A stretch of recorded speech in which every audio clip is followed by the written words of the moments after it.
Nakita nyo ang pipino. Oh, ay, lami-lami, matigas pa. Oh, ang haba. Mag-ano tayo ngayon, mag-pancit. Magluto tayong pancit. May natira pa akong chicken, oh. Tayo, Jollibee chicken from Mom MU. Di, gagawa ako ng ano, yung tubig daw, tsaka yung cucumber. It's a good detox. Wow, ano yung detox? Please explain. Nag-English si Enday.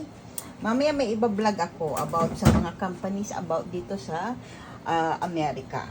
Kasi may mga tao dito sa Amerika na hindi nila maintindihan yung mga signs, mga salita, at saka this year or past few years, napapansin ko na ang mga matatanda nag-work pa, pinipilit nilang alisin sa kanilang mga trabaho. So, let's see kung anong inyong comment. Just comment below and don't forget to thumbs up. Magandang buhay, everybody!